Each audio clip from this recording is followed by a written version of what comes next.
nursery area where we have been propagating shrubs and trees and this stuff. Some good looking elderberries that are going in the ground this fall.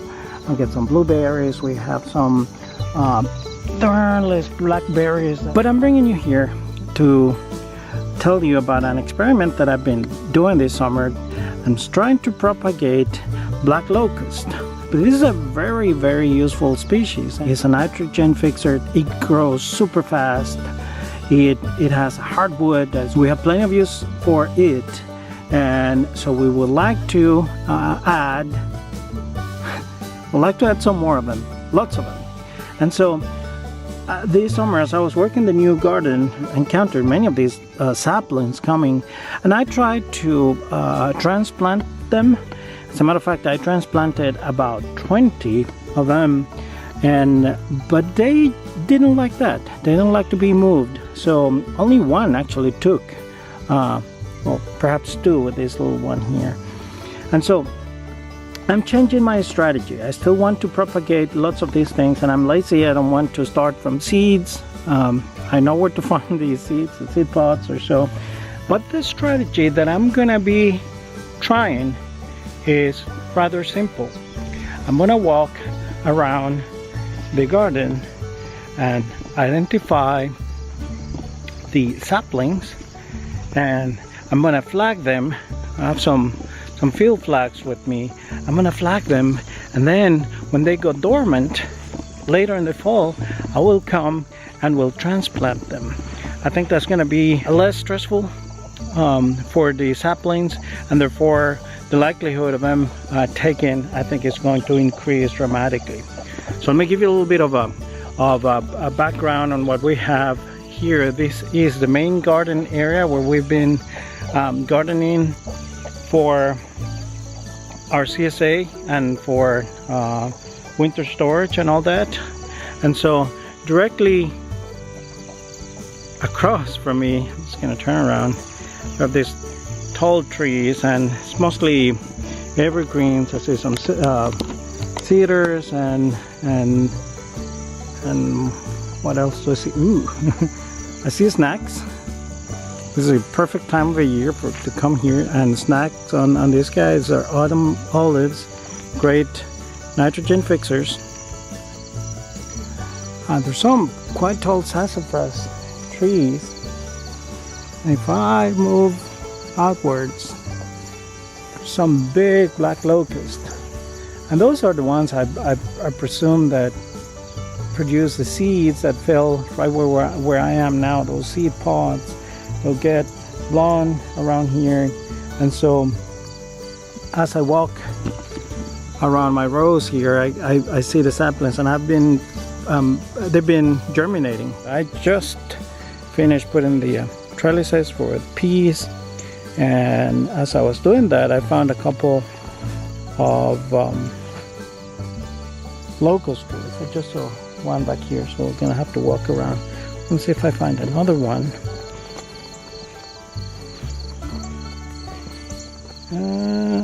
Okay, so right here, there's a little one coming right here. And so what I'm going to do is I'm gonna put this flag here next to it, here. And then I'll come back mid-fall and I will dig it out when it's dormant, and I will put it in. That'll give me a chance to figure out a permanent place for it. So a bigger one over here, or right here. This is a perfect spot to grow, you know, in between the two garden beds where the water comes from both sides when it rains and kind of sticks here, you know. And this is a perfect place. If I were a tree, it would be a perfect place to grow, except that I have a better place for you. And so I'll do the same thing. We'll flag it, and so I know where to find you. Then all I have to do is come looking for those orange flags, and those are my trees. that I will be planting later on. I am in perhaps what should be the most important section of our garden, or at least it has been designed to be the most important section, although I haven't implemented the design yet. And so in fact, what I have been doing is neglecting all this area back here, but it's what we are going to be calling our perennial garden. And so what we have is a relatively big mess. Bottom line, we need to clear this area here, and so I'm going to bring in some help. We just recently brought in some goats, and I'm gonna have the goats work on this, do some of the clearing for me. I'm gonna have them have fun here, enjoying what they like to do, and by doing so, they're gonna be doing their work for us. So it's a win-win. They're gonna be happy, and we are gonna be happy. The way I'm gonna do this, I'm gonna put some temporary fence or netting and small area, and I will confine them there. I'm not even going to electrify it. I'm just going to keep them for the day, hoping that because there's enough stuff here, they'll be happy and they don't want to venture out.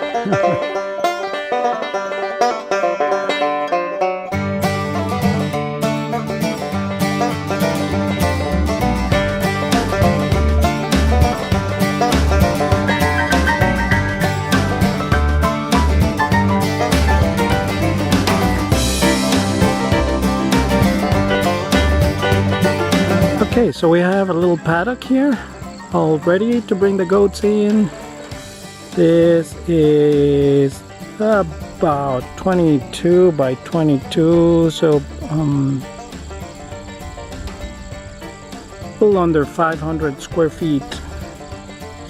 And so there's a variety of forage here. There's some things that I know that, well, there's grass, they're gonna eat that. There's some thistle that is not. We have some nice clover that they're going to enjoy. We'll see how they do.